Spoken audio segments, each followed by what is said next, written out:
Assalamualaikum warahmatullahi wabarakatuh. Saya Rizky Hanifa, peserta pelatihan dasar CPNS BPPT tahun 2021.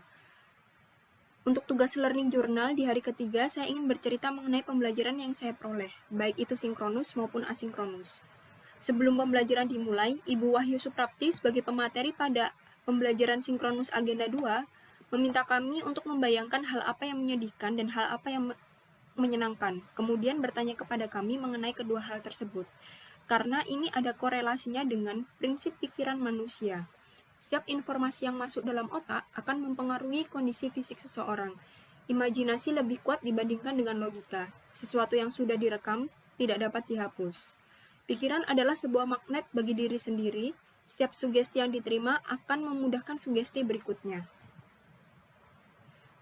Kemudian agenda selanjutnya yaitu presentasi mengenai penugasan. Untuk penugasan pertama yaitu berkaitan dengan learning journal yang disampaikan oleh Mas Rizky yang membahas mengenai nilai dasar akuntabilitas dan nasionalisme. Di mana akuntabilitas ialah kewajiban setiap individu, kelompok, atau institusi untuk memenuhi tanggung jawab yang menjadi amanahnya. Di dalam materi akuntabilitas juga membahas mengenai aspek-aspek akuntabilitas, fungsi utama akuntabilitas publik, dimensi akuntabilitas, nilai-nilai dasar akuntabilitas. Untuk menciptakan lingkungan yang akuntabel, maka dibutuhkan perilaku PNS terhadap sumber daya milik negara, yaitu PNS bertanggung jawab untuk pengeluaran yang resmi. Yang kedua, PNS hanya menggunakan pengeluaran yang berhubungan dengan pekerjaan. PNS menggunakan kekayaan dan barang milik negara secara bertanggung jawab, efektif, dan efisien. Kemudian dibutuhkan juga perilaku PNS yang berkaitan dengan konflik kepentingan. Di antaranya, PNS dapat menjaga agar tidak terjadi konflik kepentingan dalam melaksanakan tugasnya. Yang kedua yaitu PNS memahami bahwa konflik kepentingan sebenarnya dianggap ada atau berpotensi ada di masa depan. Ketiga yaitu ketika konflik kepentingan yang timbul antara kinerja tugas publik dan kepentingan pribadi atau personal, maka PNS dapat memilih untuk kepentingan umum.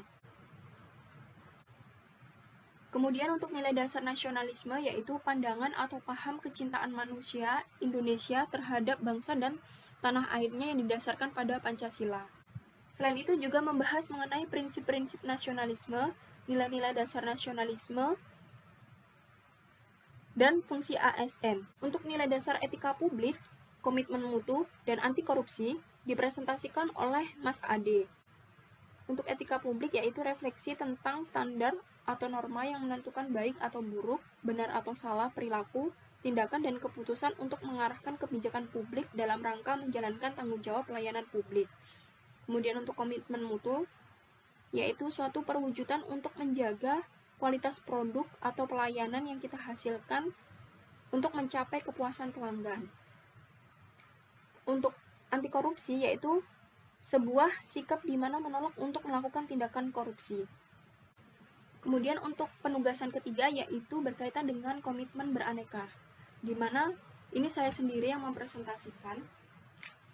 Dan ini adalah beberapa contoh penerapan nilai aneka.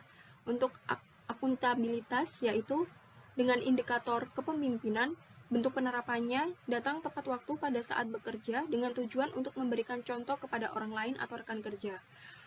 Untuk indikator kepercayaan, dalam bekerja tim, percaya bahwa rekan kerja juga akan menyelesaikan tugas dengan baik sesuai pembagian tugas masing-masing. Untuk indikator keseimbangan yaitu bentuk penerapannya pulang tepat waktu sesuai jam kantor apabila telah menyelesaikan target pekerjaan kantor pada hari itu.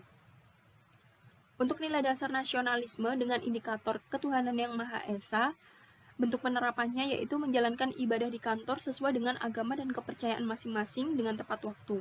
Untuk indikator kemanusiaan yang adil dan beradab, bentuk penerapannya yaitu berteman dengan siapapun di kantor tanpa membedakan baik agama, suku, jenis kelamin, dan kedudukan sosialnya. Untuk indikator kerakyatan yang dipimpin oleh hikmat kebijaksanaan dalam permusyawaratan atau perwakilan, bentuk penerapannya yaitu bermusyawarah pada saat meeting kerja untuk mengambil keputusan serta tidak boleh memaksakan kehendak agar pendapat yang diajukan atau pribadi atau kelompok itu harus dipilih atau digunakan. Untuk nilai dasar etika publik dengan indikator memelihara dan menjunjung tinggi standar etika luhur, bentuk penerapannya yaitu melayani customer dengan sikap hormat, sopan, dan tanpa tekanan. Untuk indikator mengutamakan kepemimpinan berkualitas tinggi, bentuk penerapannya yaitu ikut serta dalam menentukan ketua tim kerja sesuai dengan keahlian bidang yang dimilikinya. Untuk indikator menghargai komunikasi, konsultasi, dan kerjasama, bentuk penerapannya yaitu tidak memotong pembicaraan secara langsung saat sedang berkomunikasi baik dengan rekan kerja ataupun atasan. Untuk nilai dasar komitmen mutu dengan indikator mengedepankan komitmen terhadap kepuasan customer atau klien, bentuk penerapannya yaitu memproses dengan cepat permintaan pengujian dari pelanggan yang ditujukan pada unit kerja. Untuk indikator memberikan layanan yang menyentuh hati untuk menjaga dan memelihara agar customer atau klien tetap setia, bentuk penerapannya yaitu menerapkan 5S ketika melayani pelanggan. Untuk indikator melakukan upaya perbaikan secara berkelanjutan, bentuk penerapannya yaitu mengikuti pelatihan sesuai dengan kompetensi bidang tugas sehingga kompetensi diri meningkat. Untuk nilai dasar anti korupsi dengan indikator jujur, bentuk penerapannya yaitu mengakui kesalahan yang telah dilakukan dengan berkata jujur. Untuk indikator mandiri, bentuk penerapannya yaitu tidak bergantung pada orang lain dalam hal menjalankan kewajiban diri. Untuk indikator disiplin yaitu bentuk penerapannya datang tepat waktu saat bekerja. Kemudian saya juga ingin bercerita mengenai pembelajaran asinkronus yang saya lakukan, yaitu mengenai tugas individu, di mana setiap peserta secara individu melakukan benchmarking secara online. Dengan ketentuan sebagai berikut, yaitu 1. Lokus benchmarking adalah pada instansi pemerintahan pusat, daerah maupun perusahaan baik BUMN ataupun swasta. Kemudian yang kedua yaitu objek benchmarking bisa level individu atau role model ataupun level organisasi, misalnya terkait nilai-nilai yang dimiliki organisasi dan diterapkan sehingga menjadi organisasi yang unggul. Yang ketiga yaitu hasil benchmarking dituangkan dalam laporan tertulis yang menggambarkan profil lokus atau objek benchmarking, nilai-nilai yang diterapkan, analisis nilai lokus atau objek benchmarking dengan aneka, dan listen learn. Sebelum menyelesaikan tugas individu benchmarking, saya mencari tahu dulu apa itu benchmarking. Benchmarking yaitu merupakan suatu standar atau tolak ukur yang dimanfaatkan untuk membandingkan antara satu hal dengan hal lainnya yang sejenis. Tujuan benchmarking sendiri adalah untuk meningkatkan nilai lebih perusahaan dengan cara memperbaiki performa usaha, meningkatkan produktivitas, memperbaiki kualitas produk dan pelayanan, serta hal lainnya dengan memanfaatkan performa dari kompetitor lain yang dianggap lebih baik.